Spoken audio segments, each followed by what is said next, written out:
How valuable is Bojan Bogdanovic's offensive game to the Detroit Pistons? How can they hide him defensively? And what's his overall impact for this team expected to be this season? We'll talk about all that in today's episode of the Locked On Pistons podcast. You are Locked On Pistons, your daily Detroit Pistons podcast. Part of the Locked On Podcast Network, your team every day.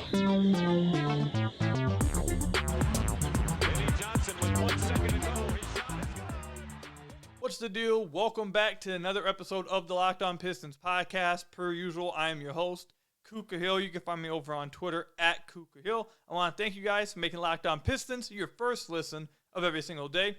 We're free and available on all your podcast platforms. And if you haven't already, head to the YouTube channel, hit that subscribe button at the Locked On Pistons YouTube channel. We are on our way to 10,000 subscribers. We have 6 accounts at Locked On Network in the NBA community that have over 10,000 subscribers. We are trying to be the 7th. We're a little bit behind. We're about 4,000 away. So if you guys are listening to the podcast, you guys watch the podcast, you guys are not subscribed, please head over there, hit that subscribe button, get us closer and closer to that 10,000 mark. I really would appreciate it. Or you can leave us a 5-star review on whatever podcast platform you're listening to this on. That's another great way to support the podcast.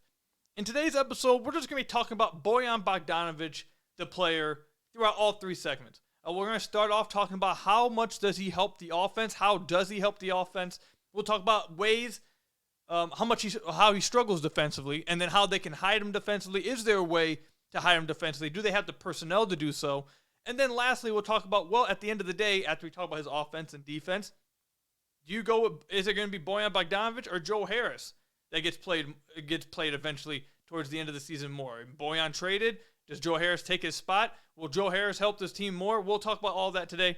But like I said, we're going to start off with Bojan's offense. So we've talked about Bojan Bogdanovic a lot on the podcast, and I feel like 80% of how we've talked about him, at least over the last few months, has been as a trade asset. How much value does he have on the trade market? How much can he get the Pistons back? All that kind of stuff. We haven't really talked about Bojan the player. And part of the reason why is I feel like Bojan the player a lot of us know what Bojan brings. I feel like Bojan is a well-known commodity. He's a veteran player. We know what he does. But I probably should spend a little bit more time speaking of how good of a season he had this past season. So I just want to read off some of these numbers so everyone understands just how good Bojan was offensively for the Pistons this past season. This might have been his best offensive season of his career. And he's had some really good seasons. He's been a part of some winning teams. It's not like he was a bum before this. He's had some really good seasons. I think it's arguable that this past season was his best offensive season in the NBA. So let me read you guys some of this. So this past year, 21.6 points per game, most points scored in a season for him so far. He shot 41% from 3 on 6 attempts. That's second most in his career, or actually third most. He's tiny bit behind his 2019 numbers. So his third highest percentage from deep. He had a career high, second career high. So second behind his 2019 season in field goal percentage. And then if you go into the synergy numbers, which I really like looking at more than just the basic box score stuff, in spot-up possessions, he was in the 93rd percentile, excellent. Transition, 67th percentile. Pick-and-roll ball handler, 51st percentile coming off screens, 83rd percentile in isolation, 64th percentile miscellaneous plays, 96th percentile coming off handoffs, 67th percentile, and while this is an incredibly small sample size, in the few times he was a pick-and-roll man, he was setting screens, he was in the 75th percentile. But don't stop there. On all jump shots, dribble, catch and shoot, all of them, guarded, uncontested, all of them. He was in the 90th percentile. He was quite literally one of the best shooters in the entire NBA this past season. And when you take into account volume and the type of shots he was taking, there's an argument you can make that I don't know how high you could say he was top 10 shooter this past season. Like, he was one of the best shooters in the entire NBA this past season. When it comes to catch and shooting, you could probably make an argument that he was the best catch and shooter this past season. He was in the 95th percentile on all catch and shoot jumpers. Off the dribble, 79th percentile. So, and then he struggles a little bit around the rim. He was in the 25th percentile around the rim. He's not great around there. But overall, he is one of the best shooters in the entire NBA. And when it came to, he wasn't just scoring off the catch. Again, he was coming off screens and scoring. He was isolating a lot for the Pistons and scoring. He was coming off pick and rolls and scoring. He showcased a little bit more to me than I knew about his game before.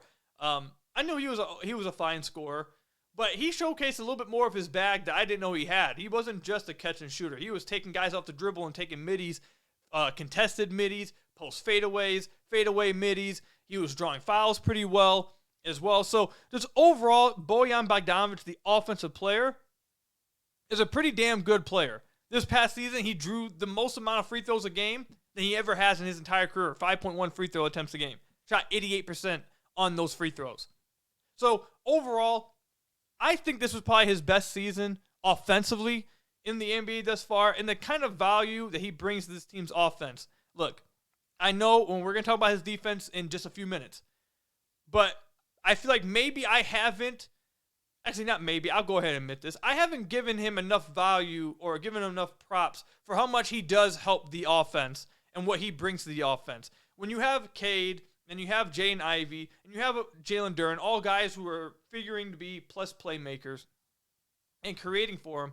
Yes, the fact that he's one of the best spot-up shooters in the NBA, obviously, is fantastic for them. But the fact that he can do a little bit off the dribble, too. Now, playmaking-wise, he's not a very good passer at all. He doesn't make very good passes at all. But if you have guys who can create advantages for him, not only will he be able to hit the open, knockdown, catch-and-shoot jumpers, but if a guy closes out, he's perfectly capable of giving a guy attacking a hard closeout, pull up midi, drawing a foul. If you need if like the other guys are struggling offensively, like Cade's struggling that night or Ivey's struggling that night, Bojan is a guy who can take off some of the load offensively and score the basketball. Not playmaking wise, but if you need some guys are struggling to score, you need someone to pick up the scoring load. Bojan proved this past season for the Pistons. He is perfectly fine doing that. He is a pretty damn good scorer. So, look, we'll talk about his defense in a minute, but I just wanted to give him credit for how much he is, or how good he is offensively, and how much he would help this team, or is going to help this team this upcoming season offensively. They need spacing bad. They do. And they need Isaiah Stewart, who sounds like he's going to be the starting four. They need him to be a good three-point shooter. They desperately need it to happen in that starting lineup. And if you have questions about that happening, which I do, and your option is not to just bring him off the bench, you're set on starting him, starting Bojan next to him might be just a must, because Bojan gives like the best chance at like countering the lack of gravity and lack of spacing Stu could bring if he doesn't develop into this really good three-point shooter. Bojan is one, like we just pointed out, like I just pointed out with these numbers, Bojan is one of the best spot-up shooters in the entire NBA. He is overall one of the best shooters in the NBA. Just overall. In any sense of a shooter, he is one of the best shooters in the NBA, and he does it on a lot of volume. So that right there is why Bojan could be so valuable for the Detroit Pistons this upcoming season. And if he is on the team still, I don't know if it's 100% sure that he'll be on the team this season still. When it starts, he could be traded still. But if he is on the team throughout this season, I am interested to see him play with Cade, how that dynamic works. Does, with Cade being the guy, how does he play off of Cade? And Jaden Ivey coming into his second season, who is going to be like the Robin to Cade's Batman. How does he play off of those guys? I think that will be pretty interesting to see. So, overall, Bojan offensively, fantastic. Absolutely fantastic. One of the best shooters in the entire NBA. And the Pistons, if he is on the team still, will value that shooting greatly. Greatly. Especially if some other guys that they're hoping develop as shooters don't develop as shooters, they're going to need him desperately. So, just wanted to give him some credit, talk about Bojan's offense. Because, again, we have talked about Bojan a lot just as like a trade asset for other teams. And I haven't talked enough about how much he would help this team offensively if he is still on the team this season. So, there you go. If you guys felt like I didn't point out something about Bojan's offense, maybe there's something else you guys feel like that he helps the team with outside of veteran leadership. I should have mentioned that, but we're talking about his on-court play. Let me know in the comment section down below or over on Twitter @KukaHill. When we come back, how can you hide him defensively? How bad is Bojan's defense, and how can you hide it? We'll talk about that when we come back. But first, I've got to tell you guys about one of our sponsors, FanDuel. Take your first swing at betting MLB on FanDuel and get 10 times your first bet amount in bonus bets, up to $200. That's right, just bet $20 and you'll land $200 in bonus bets, win or lose. That's $200 you can spend betting everything from the money line to the over-under to who you think is going to hit the first home run. All on an app that's safe, secure, and super easy to use. Plus, when you win, you can get paid instantly. There's no better place to bet on MLB than FanDuel, America's #1 sports book. During the NBA season, I was on FanDuel all the time, especially towards the end of the Pistons season. I was on there taking the over on Jaden Ivey's assists. I was on there taking the over on Jaden Ivey's points. Jaden Ivey was taken off. They had it a little bit lower than I expected it to be for the end of the season. Maybe they weren't hip to how Jaden Ivey was progressing. So I was taking advantage of that over and over and over. FanDuel, it's safe, it's secure, you get paid instantly. I love FanDuel. Definitely has the best sports book out there. So sign up today and visit FanDuel.com/lockedon to get up to $200 in bonus bets. That's FanDuel.com/lockedon. FanDuel, the official partner of Major League Baseball. So I want to thank you guys again for making Locked On Pistons your first listen of every single day. We are free and available on all your podcast platforms. If you haven't already, head to the YouTube channel at Locked On Pistons. Hit that subscribe button. Again, we're on our way to 10,000 subscribers, so please, if you support the podcast, you guys support the community, the Locked On Pistons community, and want to continue to show Locked On that we have the best, fastest growing fan base out there, please hit that subscribe button at the YouTube channel, or you can leave us a 5-star review on whatever podcast platform you're listening to this on. That's another great way to support the podcast. So, we talked about Bojan's offense. Incredibly valuable. Is a really, really, really, really good offensive player. And again, I think he had his best offensive season this past year for the Detroit Pistons. But there's another side of the floor when you play basketball. And the other side of the floor, defense that is something that Bojan really struggles with right now, especially at his age, 33, 34 years old. He's only going to get worse. And it is a pretty big... It's pretty bad. His defense is pretty bad. So this past season for the Detroit Pistons, he had the worst defensive rating of any player that played rotational minutes outside of Jaden Ivey. And if you want to count James Wiseman had the worst defensive rating, but he only played 600 minutes. So I'm not counting him right now, but if you want to count him, you can. Wiseman had the worst, so that means Bojan had the third worst. But I'm going to say the second worst because he only played 600 minutes. So Jaden Ivey had the worst. He had a defensive rating of 120.1. The defense was 8 points better with Ivey off the floor. My goodness.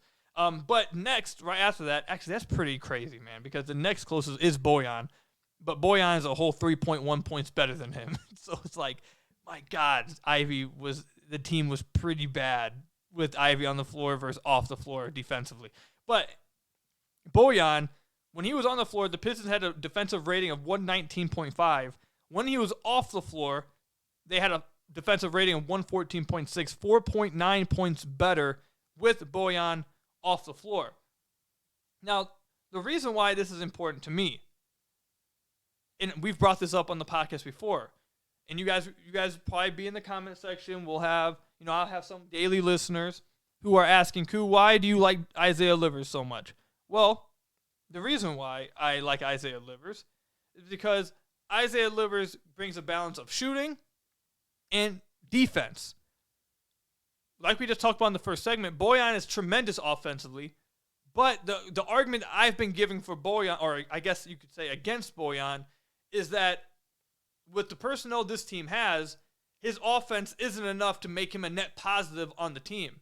And this is what I mean by that. Bojan, offensively, for the Detroit Pistons, the team was 4.6 points better with him on the floor, offensively. That was the second most of any player that played rotational minutes for the Detroit Pistons. Alec Burks was number 1 at 5.6. Now, Bojan was so good offensively. The team was so much better with him offensively versus anybody else on the team but it still wasn't enough to make him a positive on the court. He was a minus 0.4 on the floor because his defense was worse than his offense was good, if you get what I'm saying here. He wasn't scoring enough or bringing enough offensively to counter how much he was giving up defensively. Now, I'm not putting all that on Bojan. Let me go ahead and explain that.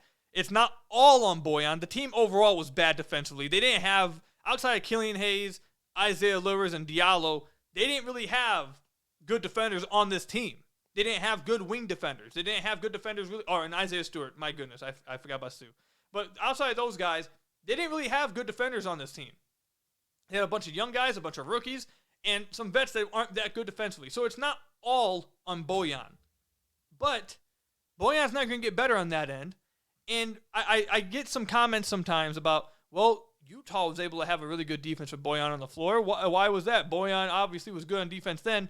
No, he was playing against one of the best defenders we've ever seen in Rudy Gobert, who was able to make up for all the defensive weaknesses throughout the regular season. And as we saw in the playoffs, the fact that they had no one on the floor that could guard point of attack, teams just continually spaced them out and forced Rudy to rotate because no one could stay in front of the defender. So, overall, what I'm trying to say is, it wasn't that Bojan was better defensively in Utah. They just had Rudy Gobert who could make up for it in the regular season and eventually always caught up to them in the playoffs. So, the question is, can the Detroit Pistons hide Bojan defensively? Can they make up for this? Because I don't think he's going to get better. I think the defense is still going to be pretty bad with him on the floor.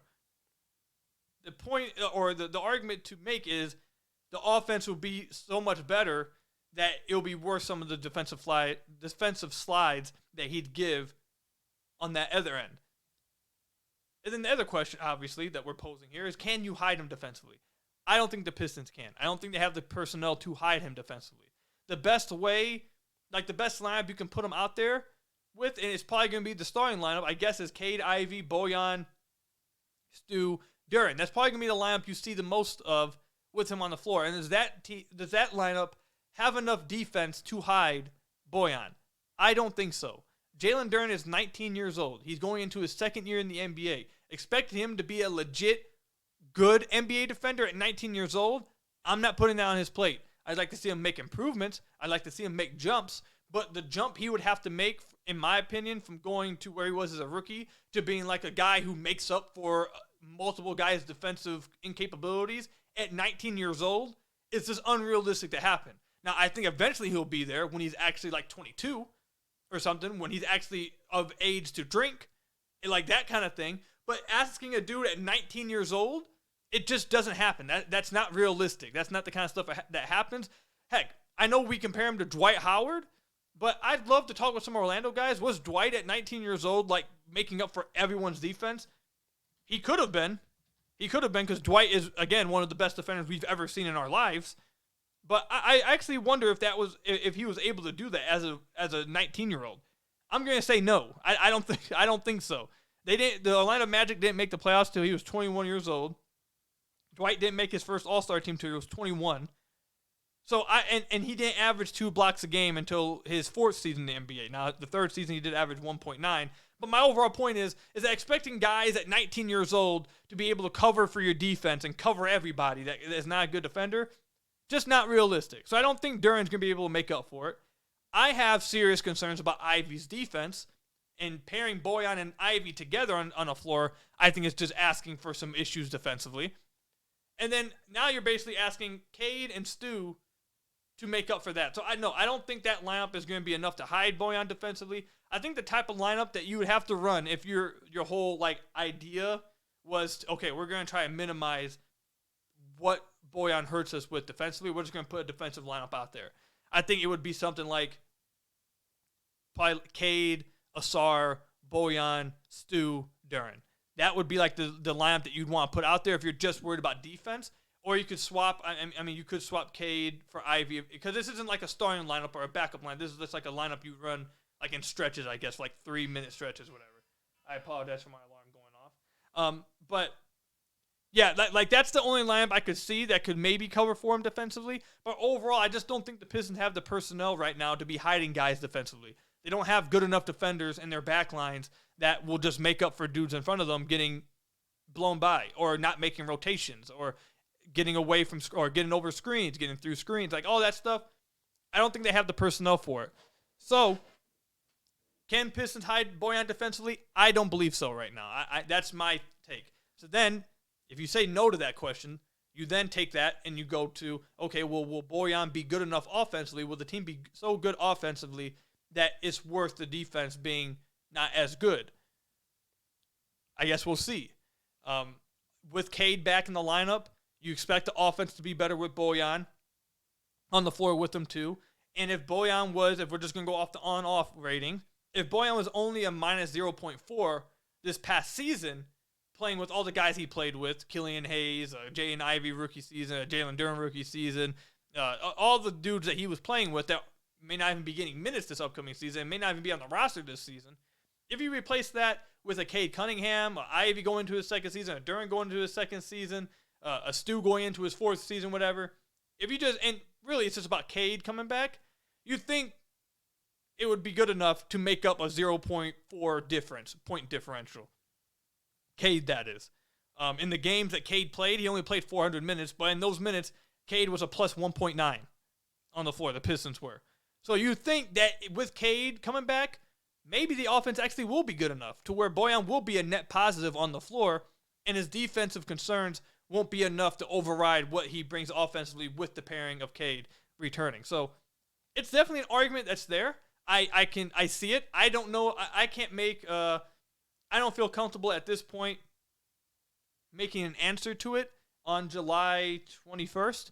I could see both ways. I could see it not being enough to make up for his defensive concerns. I could see it being enough to make up for his defensive concerns. But the overall point I wanted to bring in this segment is that Bojan is really bad defensively. And it's going to be hard to hide him, and the Pistons don't really have personnel defensively to make up for it. So it would more so have to be the offense being so good that it's worth it.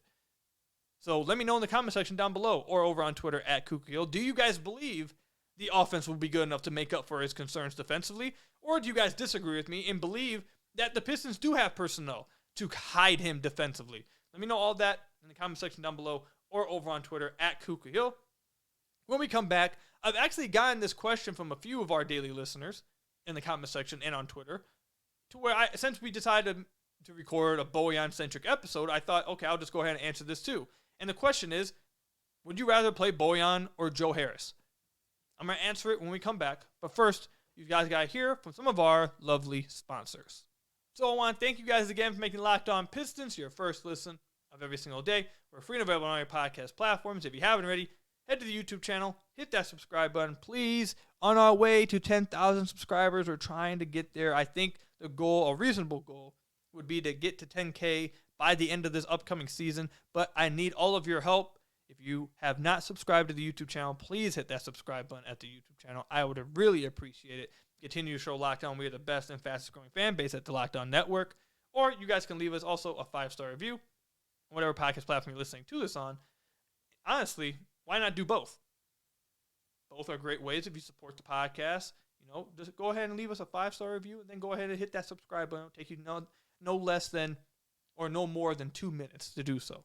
I'd really appreciate it. But I've gotten this question from some listeners a lot over the last few weeks.